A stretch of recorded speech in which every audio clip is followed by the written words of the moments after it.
This is the Ekoslide installation video.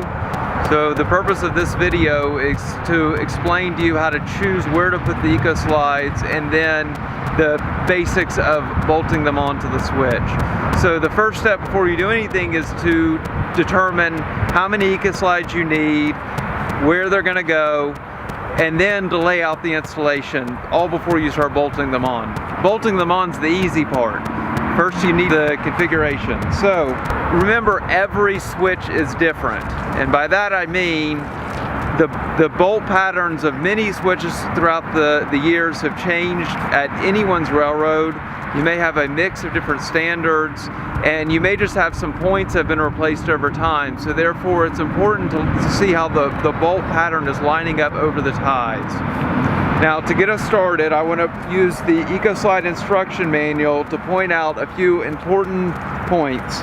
Number one, on page 3, you'll see the list of recommended tools. And it's handy to review this before you go to do any sort of installation with Ekoslide. They're not all required. Ekoslide can very much be done with a couple wrenches, but it would be ideal to have this complete list with you if possible. Page 4 here, and the pages 4 to 6 are the pages that are going to determine your configuration. So by that I mean, if you've got a short switch, let's say you've got a number 8 or a number 10 or a number 11, then you're going to need 4 Ekoslides, or 2 per side. If you've got a number 15, you're going to need 6 Ekoslides, or 3 per side. And if you've got number 20 or even number 24, then it's 8 Ekoslides, or 4 per side. So just know the length of your turnout determines how many Ekoslides you need. Now the basic idea is you want to lift up your entire switch point. So if you need to lift up your entire switch point, that means you don't just need the proper numbers, but you need to space the Ekoslides evenly throughout so they're actually lifting up the entire switch point. One important rule, which you see at the bottom of page 4, is the 4 and 4 rule, which means you want to make sure your first set of rollers are on the 4th tie or closer to the front. So ties 1, 2, 3, or 4, preferably 1 to 3, but at least not further back than tie 4, or else you'll have too much drag in the front. As you know, in most switch points, there's more weight towards the front, so it's most important the front is lifted up. After you get that first pair on one of the first 4 ties, you then have a lot of flexibility. You just want to space it out wherever you can on the way down.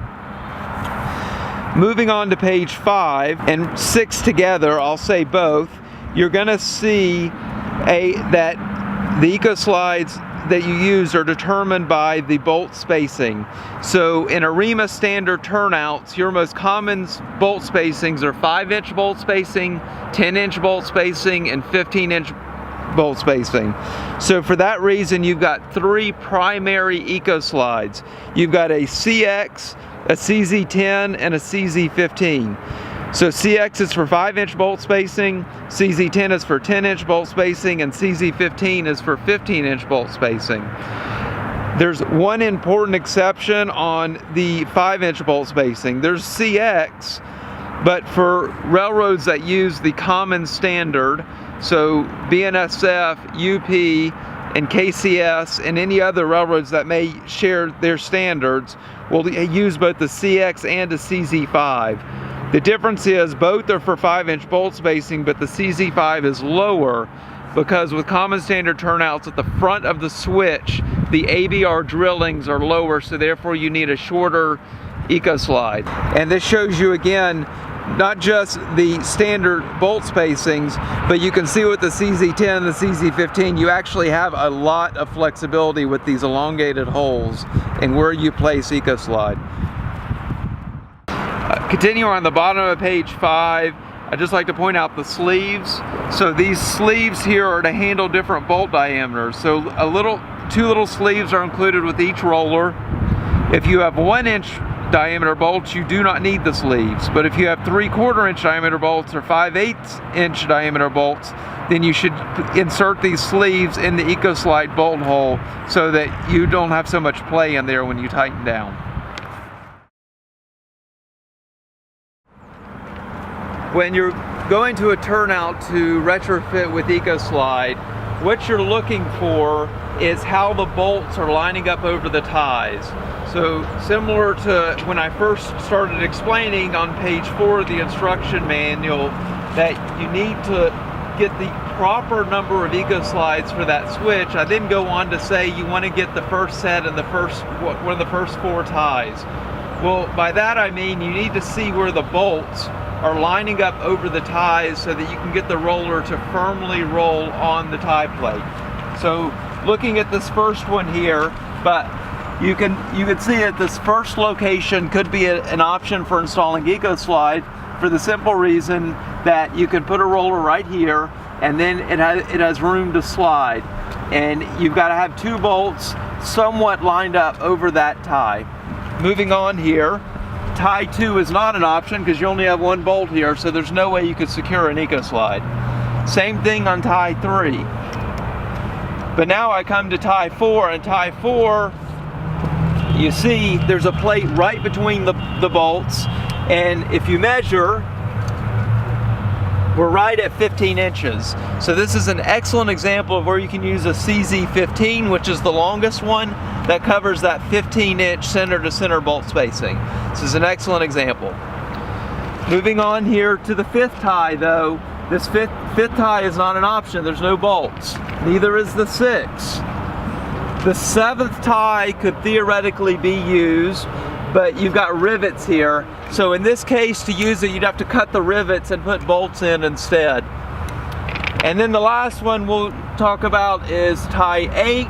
And again, where these stops are always a great option because stops are almost always 5-inch bolt spacing and they're lined up over a tie plate the vast majority of the time. So it's very common for your last location to be where the stops are located. To summarize what we just identified is there's 3 possible locations for Ekoslide on the switch. We've got the first tie, 2, 3, 4, the 4th tie, 5, 6, 7, 8, and the 8th tie. So we've got 3 possible locations, and 2 of them have 5-inch spacing, which is going to be a CX in this case. The other location is tie 4, where we're going to use a CZ15, which is the long one. Now, going back to the discussion about CZ5 versus CX, as these have your standard ARIMA bolt height of 2 7/8, we're only going to need CX. You use CZ5 in the cases where you have 2 3/8 ABR drillings. These are 2 7/8, which tells you you have your normal standard height. You don't need to worry about the short CZ5 type. CZ5 is only for 2 3/8 inches.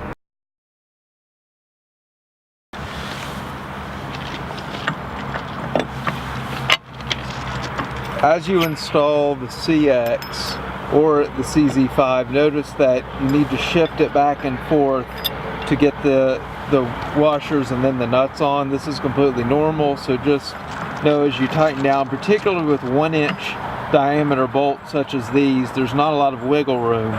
So just do a few turns and shift the Ekoslide back and forth to tighten it down if you have a tight fit.